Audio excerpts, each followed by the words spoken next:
ഞാൻ ട്രിവിയനാണ്. എനിക്ക് ഇഞ്ചിയിൽ എരി വേണം.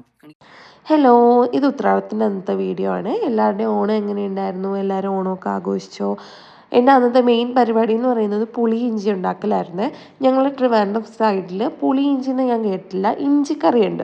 ആ ഇഞ്ചിയുടെ ചവർപ്പും എരിവൊക്കെ ആയിട്ട് ഇഞ്ചിക്കറിയാണ് ഞാൻ കണ്ടിട്ടുള്ളത്. അപ്പോൾ ഇവിടെ ഒരിക്കൽ തൃശ്ശൂരിൽ നിന്ന് ഒരാൾ നിങ്ങളെ വീട്ടിൽ ഫുഡ് കഴിക്കാൻ വേണ്ടി ഉണ്ടായിരുന്നു. അപ്പോൾ അന്നേരം ഞാൻ ഈ ഇഞ്ചിക്കറി ഉണ്ടാക്കിയപ്പോൾ അവർക്ക് പറ്റുന്നില്ല. അയ്യോ എന്ത് എരിവാന്നൊക്കെ പറഞ്ഞിട്ടേ.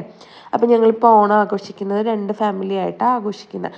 അപ്പോൾ അവർ പ്രത്യേകം എന്നോട് ആ ചേച്ചി പറഞ്ഞു മധുരം ഇടണേന്ന്. അപ്പം ഞാൻ അവർക്ക് വേണ്ടിയിട്ടാണ് പുളിയും മധുരമൊക്കെ ഞാൻ കുറച്ചധികം മധുരം ചേർത്തായിരുന്നു.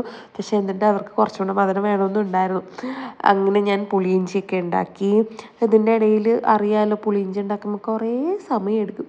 അപ്പോൾ അതിൻ്റെ ഇടയിൽ ഞാൻ കുറച്ച് കേക്കൊക്കെ കഴിച്ചു. എനിക്ക് എന്തൊക്കെയോ കഴിക്കാനൊക്കെ ഭയങ്കര കൊതി.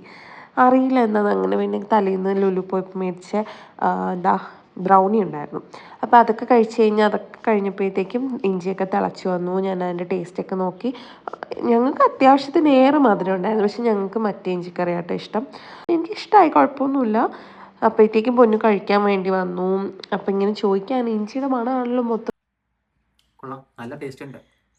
വെള്ളം കഴിച്ചിട്ടാ നല്ല ടേസ്റ്റ് ഉണ്ട്. ആ ഇഞ്ചി കഴിച്ചു. ഞാൻ ഇഞ്ചി ഇപ്പൊ വെച്ചതാ. പക്ഷെ നമ്മളെ സ്റ്റൈൽ അല്ല അത്. മധുരം ഇട്ടിരിക്കുന്നു. എന്നാ എനിക്ക് വേണ്ട. കഴിച്ചിട്ട് ഞാൻ പറയും. ട്രിവിയനാണ്. എനിക്ക് ഇഞ്ചിയിൽ എരി വേണം. എനിക്ക് മധുരമുള്ള ഇഞ്ചി എനിക്ക് ഇഷ്ടമല്ല.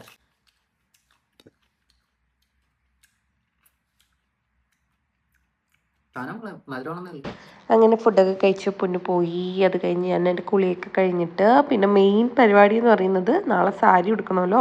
അപ്പോൾ സാരി ട്രിപ്പിംഗ് ആയിരുന്നു. എനിക്ക് പണിയെടുക്കാൻ സമ്മതിക്കണല്ലോ ഗൈസ്. എടാ ചെക്ക, ഞാൻ പിന്നെ എങ്ങനെ തയ്ക്കാ?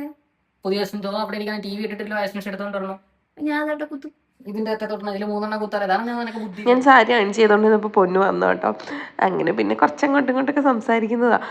ഞാൻ വിചാരിച്ചങ്ങാട്ടി നല്ല എളുപ്പമായിട്ട് ഇത് ചെയ്യാൻ പറ്റി. ഞാൻ വിചാരിച്ചില്ല ഇങ്ങനെ ചെയ്യാൻ പറ്റുമെന്ന്.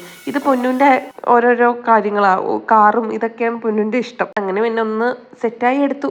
കുഴപ്പമൊന്നുമില്ല, ഞാൻ വിചാരിച്ചങ്ങാട്ടി സെറ്റായിട്ട്. അതുപോലെ തന്നെ ഈ സാരി എനിക്ക് ഗിഫ്റ്റ് കിട്ടിയത്